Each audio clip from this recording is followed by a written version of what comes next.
You guys, we are doing our first IUI this cycle. I cannot even believe it. I'm so surprised that it's happening this cycle. I thought maybe next cycle, but no, it's happening, and it's happening pretty soon, which is exciting, but I'm also anxious and I don't know, I'm just feeling a lot of emotions. So yeah, big news, very big news. We might just be pregnant pretty soon. Fingers crossed. So I'm gonna explain what happened really quick and how we got here, but I had my first in-person appointment a few days ago, and they did a saline infused sonogram and a FemView procedure, which is looking at your tubes, I think is what that one was, but they do it at the same time. So they put in like a catheter and squirt saline water, I guess. I don't know if I'm right on that or not, but something like that. They like squirt it up there and check to see if your tubes are open, if there's any blockages, and they see if there's any uterine abnormalities, anything that would be concerning. And all that came back really good. He said everything looked normal. Both of my tubes are open, which we knew at least one of them was, but it was good news to hear that they're both open. And what else did they do?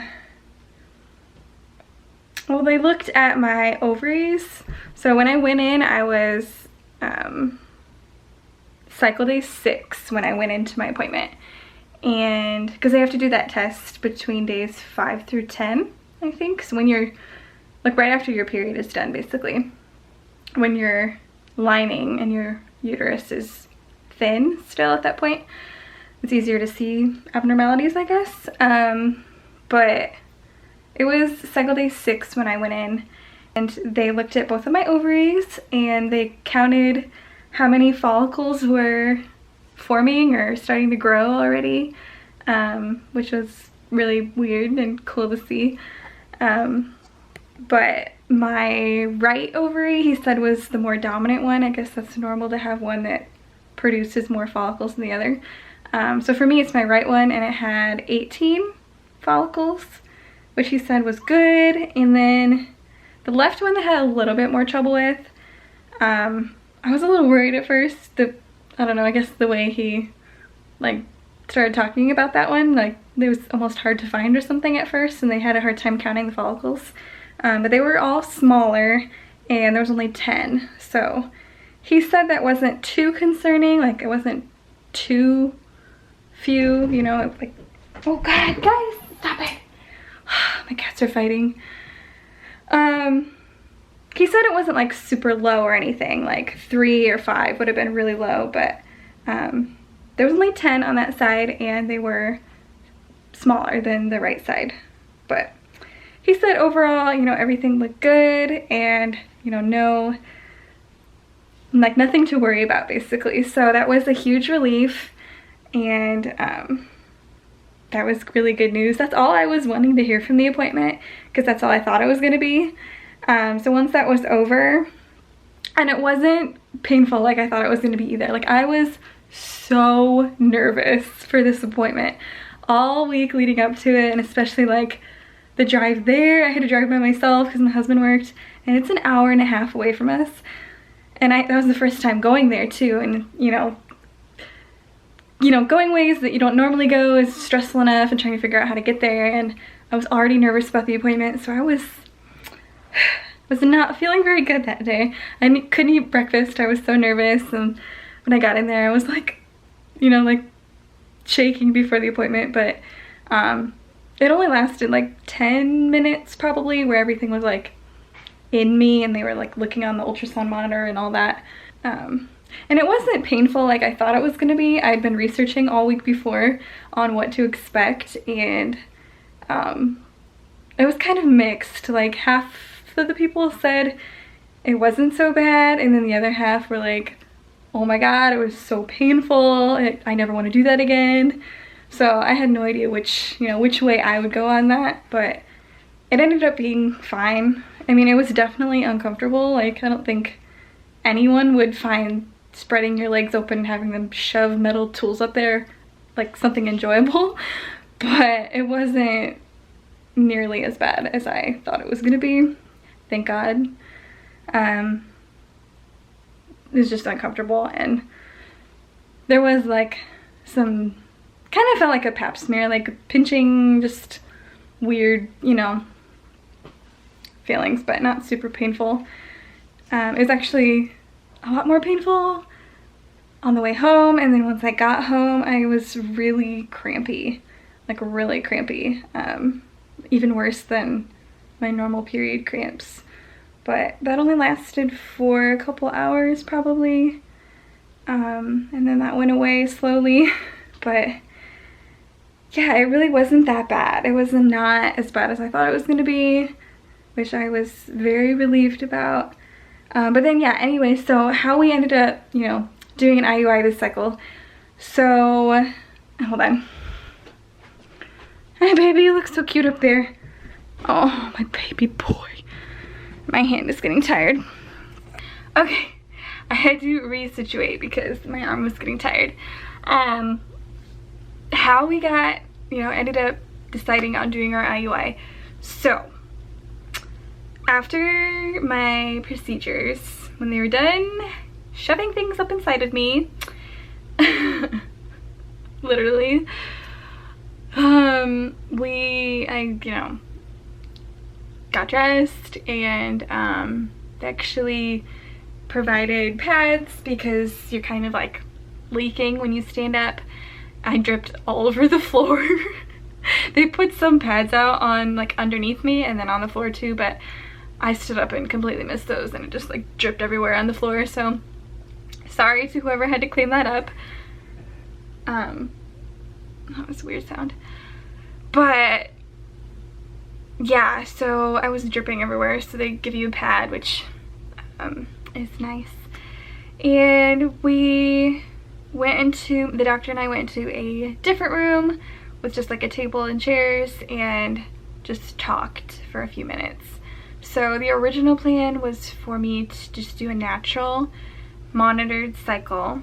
So I wasn't gonna take anything, I was just gonna do my normal OPKs at home, and then whenever I got a positive test, I was supposed to, like, the plan was for me to call the office and come in that next day, I think, something like that, and do an ultrasound to check my follicles and like see how big they are and if I was about to ovulate or not, and then get blood work then or soon after that, you know, soon after ovulation, to check my hormones and see if I actually did ovulate or not.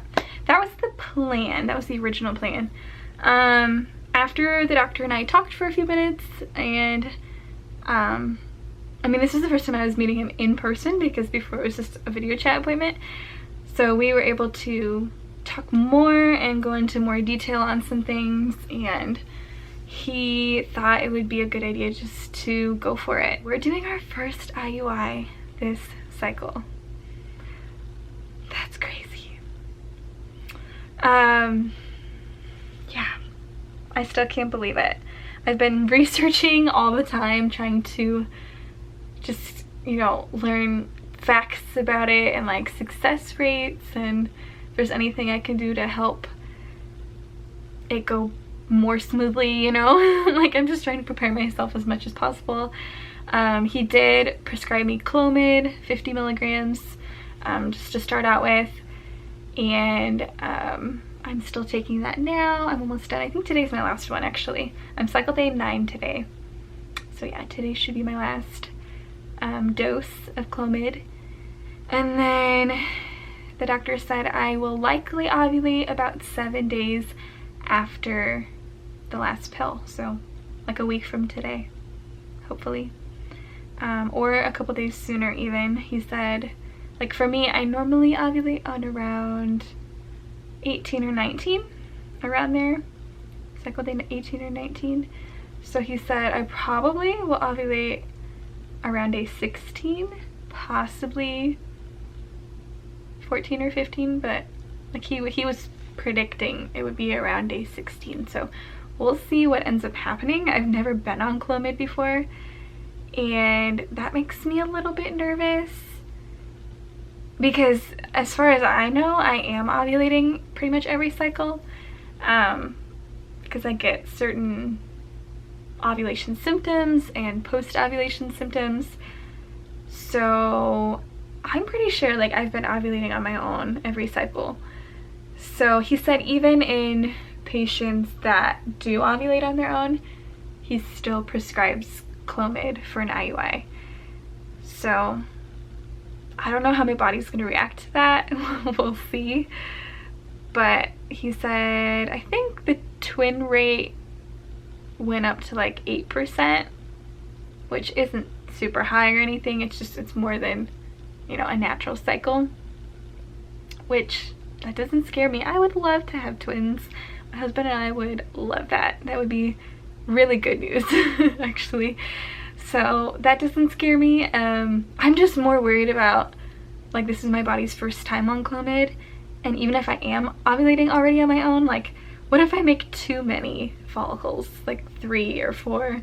I don't want them to, like, I don't want my doctor to do the scan and then end up canceling the IUI this cycle. That would be really disappointing. So I'm hoping I make like 2 follicles, 2 eggs this time. But we'll see. But the plan is when I should just be taking OPKs at home, and then when I do get a positive test, to call the clinic and schedule an IUI for that next day in the morning. They only do IUIs in the morning, he said, like before 9:30. So you have to call the day before or call really early that day. I'll probably call the day before and set up a time to come in for the following day. So, and Trevor, my husband, will come with me this time. So that's good, because he couldn't come last time, and yeah, that was a whole ordeal. So I'm happy he gets to come this time, and you know, obviously it's an IUI, so they need him to be there to do his business. Hopefully everything goes well. I'm so excited, but I'm nervous. Not nervous, but just like worried and like anxious about everything, and I just want it to go smoothly. I don't want my body to make too many follicles and I end up not being able to do the IUI this cycle, and I don't want my husband's sample to be like really low or bad and our chances not look that great. Like there's so many things I'm just, you know, worried about, and I just really want it to go smoothly. So we'll see. I probably will ovulate, like I said, in about a week, and we'll be, you know, going in for our first IUI. It's crazy. we really, you know, we're trying, I know I am especially, I'm trying to not get my hopes up too high, you know what I mean? Like, and from what I've been reading too, the success rate is higher the second or third time you do an IUI. So it is possible the first time, but you know, it's more likely to happen one of the next times. So I'm trying not to get my hopes up too high that this is gonna work this time. But I mean, of course I'm excited. I'm excited to finally not be doing this by myself. And you know, not be doing this on our own anymore. Like that in itself is just, it makes me feel better, because it was just too much, you know, like if you know, you know, and it was just so overwhelming. So yeah, I feel like it just takes some of that away with the help of this doctor. So we're really looking forward to, you know, the next couple of weeks. Hopefully hopefully things go well. Oh my god. We'll see. But yeah, I will keep you guys updated, and I will check back with you once I'm taking OPKs, and when I finally get my positive and schedule my IUI, I will let all you guys know what happens. So thank you for watching, and I will see you guys soon. Bye guys.